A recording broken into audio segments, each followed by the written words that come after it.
आप सभी को जय मसीह की प्रियो। हमारे चैनल यीशु इंस्पायर्ड में दिल से स्वागत है। आज मैं आप लोगों को कुछ वचन बताने जा रहा हूं जो कि बहुत या शिक्षित और अंकुरित होने वाले हैं। वैसे तो पूरे के पूरे बाइबल ही शिक्षित और अनुग्रह वाले वचन से भरे हुए हैं, लेकिन उनमें से कुछ इन वचनों को लेकर आज मैं आप लोगों के बीच में रखने वाला जो कैसे वचन है जिसको आप रोज पढ़ोगे तो आपका जीवन एक सफलतापूर्वक जीवन हो जाएगा।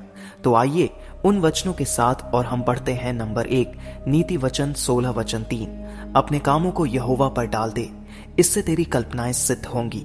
जिसका अर्थ है कि हमें अपने सभी कामों और योजनाओं को भगवान पर छोड़ देना चाहिए। जब हम भगवान पर भरोसा करते हैं और अपने कार्यों को उनकी इच्छा के अनुसार करने का प्रयास करते हैं तो हमारी योजनाएं और कल्पनाएं सफल होती हैं। ये विचार है कि भगवान पर भरोसा करने और अपनी योजनाओं को उनके मार्गदर्शन में छोड़ने से सफलता मिलती है।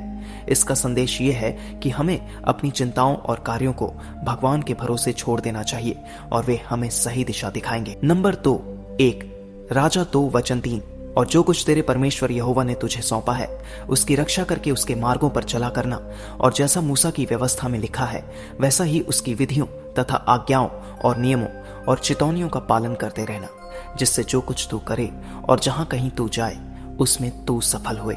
जिसमें एक व्यक्ति को उसकी जिम्मेदारियों और कर्तव्यों के पालन करने की सलाह दी गई है। इसमें कहा गया है कि जो कुछ भगवान ने आपको सौंपा है उसकी रक्षा करें और उनके मार्ग पर चलें।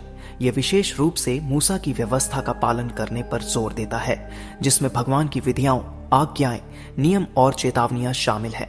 इसका अर्थ है कि अगर आप ईमानदारी से भगवान की शिक्षाओं और नियमों का पालन करते हैं तो आप जो भी काम करेंगे और जहां भी जाएंगे उसमें सफल होंगे। ये वाक्यांश निष्ठा, समर्पण और धार्मिकता पर जोर देता है और विश्वास करता है कि भगवान के मार्ग पर चलने से ही जीवन में सच्ची सफलता प्राप्त होती है। नंबर 3, यशायाह अध्याय 41 वचन 10, क्योंकि मैं तेरे संग हूँ, इधर उधर मत ताक, क्योंकि मैं तेरा परमेश्वर हूँ। मैं तुझे दृढ़ करूंगा और तेरी सहायता करूंगा, अपने धर्ममय दाहिने हाथ से मैं तुझे संभाले रहूंगा। इसका संदेश बहुत शक्तिशाली और सांत्वनादायक है, जो बताता है कि भगवान हमेशा हमारे साथ हैं और हमें डरने की जरूरत नहीं है। इसका अर्थ है मत डर, क्योंकि मैं तेरे संग हूं। भगवान हमें भरोसा दिलाते हैं कि हमें किसी भी स्थिति में डरने की जरूरत नहीं है, क्योंकि वे हमेशा हमारे साथ हैं। इधर उधर मत ताक, क्योंकि मैं तेरा परमेश्वर हूं। हमें इधर उधर देखने की जरूरत नहीं है या अनिश्चितता में नहीं जीना चाहिए, क्योंकि भगवान हमारे परमेश्वर हैं और वे हमारे लिए हमेशा तैयार हैं। मैं तुझे दृढ़ करूंगा और तेरी सहायता करूंगा। भगवान हमें दृढ़ता और साहस देंगे और हमें हर कठिनाई में सहायता करेंगे। अपने धर्म में दाहिने हाथ से मैं तुझे संभाले रहूंगा। भगवान अपने धार्मिक और शक्तिशाली हाथ से हमें संभालेंगे और सुरक्षित रखेंगे। नंबर 4, लूका अध्याय 16 वचन 10, जो थोड़े से थोड़े में सच्चा है वह बहुत में भी सच्चा है, और जो थोड़े से थोड़े में अधर्मी है वह बहुत में भी अधर्मी है, जो एक महत्वपूर्ण नैतिक सिद्धांत को व्यक्त करता है। इसका मतलब है कि किसी व्यक्ति के छोटे कामों में उसके सच्चाई और ईमानदारी का स्तर बड़े कामों में भी समान होता है। इसका अर्थ है जो थोड़े से थोड़े में सच्चा है वह बहुत में भी सच्चा है। यदि कोई व्यक्ति छोटे कार्यों में ईमानदार और सच्चा है तो वह बड़े कार्यों में भी ईमानदार और सच्चा रहेगा। यह दर्शाता है कि सच्चाई और ईमानदारी एक चरित्र गुण है जो सभी परिस्थितियों में समान रहता है, और जो थोड़े से थोड़े में अधर्मी है वह बहुत में भी अधर्मी है।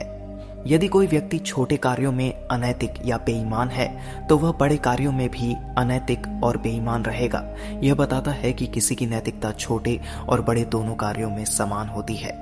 नंबर 5, यिर्मयाह अध्याय 17 वचन 5, यहोवा यूं कहता है, श्रापित है वह पुरुष जो मनुष्य पर भरोसा रखता है और उसका सहारा लेता है, जिसका मन यहोवा से भटक जाता है।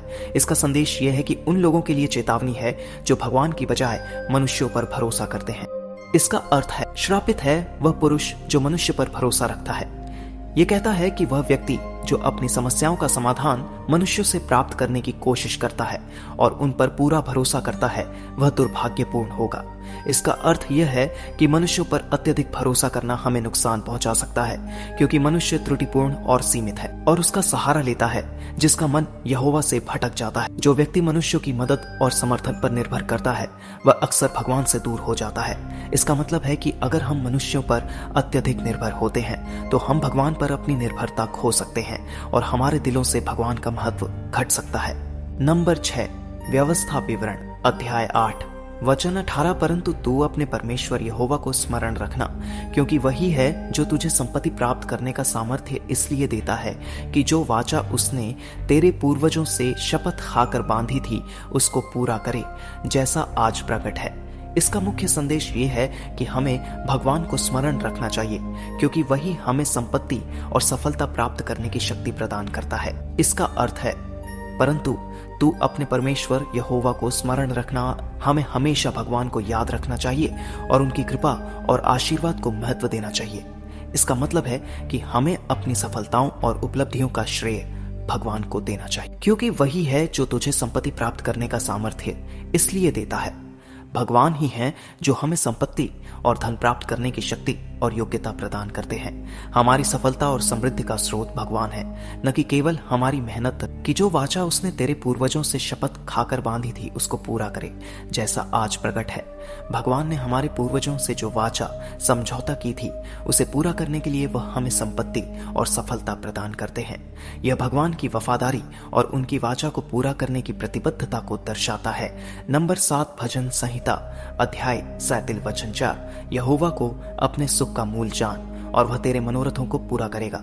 इसका मुख्य संदेश यह है कि जब हम भगवान में अपने आनंद और खुशी का स्रोत ढूंढते हैं तो वह हमारी इच्छाओं को पूरा करेंगे। इसका अर्थ है यहोवा को अपने सुख का मूल जान। हमें अपनी खुशी, आनंद और संतोष का स्रोत भगवान को मानना चाहिए। इसका मतलब है कि हमें अपनी खुशियों और संतोष के लिए भगवान पर निर्भर होना चाहिए और उनकी उपस्थिति में आनंद लेना चाहिए, और वह तेरे मनोरथों को पूरा करेगा। जब हम भगवान में अपनी खुशी और संतोष पाते हैं तो भगवान हमारी इच्छाओं और आवश्यकताओं को पूरा करेंगे।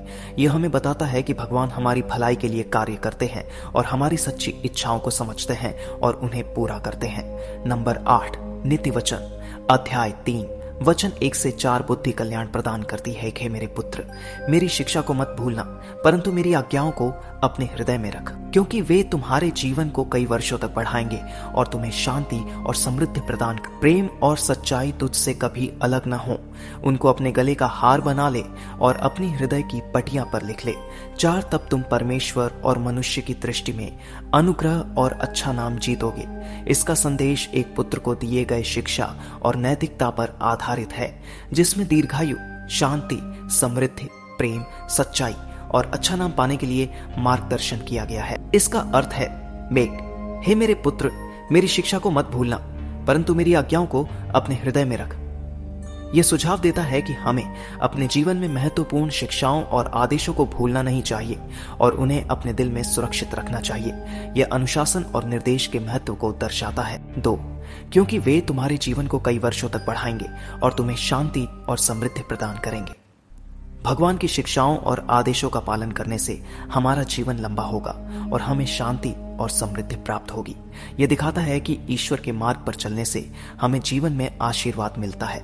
3 प्रेम और सच्चाई तुझसे कभी अलग न हो, उनको अपने गले का हार बना ले और अपनी हृदय की पटिया पर लिख ले। प्रेम और सच्चाई हमारे जीवन के प्रमुख गुण होने चाहिए। हमें उन्हें हमेशा अपने साथ रखना चाहिए, जैसे एक गले का हार और अपने दिल की पटिया पर लिखना, ताकि वे हमेशा हमारे जीवन का हिस्सा बने रहे। 4 तब तुम परमेश्वर और मनुष्य की दृष्टि में अनुग्रह और अच्छा नाम जीतोगे। जब हम प्रेम और सच्चाई दूसरों से मिलता है। नंबर 9 फिलिपियों अच्छा तात्सरी अध्याय 4 वचन 17 मैं यह नहीं चाहता कि तुम दान पाओ, मैं तो यह जिसमें वे उनकी सहायता के प्रति अपनी आभार व्यक्त करता है। इसका अर्थ है मैं यह नहीं चाहता कि तुम दान पाओ। पौलुस यहां स्पष्ट कर रहा है कि उसका मुख्य उद्देश्य दान प्राप्त करना नहीं है। वह यह नहीं चाहता कि लोग उसे केवल वित्तीय सहायता या दान दें। मैं तो यह चाहता हूं कि तुम्हारे खाते में और अधिक डाला जाए। पौलुस का असली उद्देश्य यह है कि जो लोग दान कर रहे हैं उन्हें उनके अच्छे कार्यों के लिए भगवान से आशीर्वाद और पुरस्कार मिले। वह चाहता है कि उनके अच्छे कार्यों का फल उनके खाते में जमा हो और वे आत्मिक रूप से और अधिक समृद्ध हों। दूसरों के साथ कैसा व्यवहार करना चाहिए, इस पर यीशु उदाहरण देते हैं। नंबर 10 मत्ती अध्याय 5 वचन 44 ही करो। तू अपने पड़ोसी से अपने समान प्रेम रख, अतः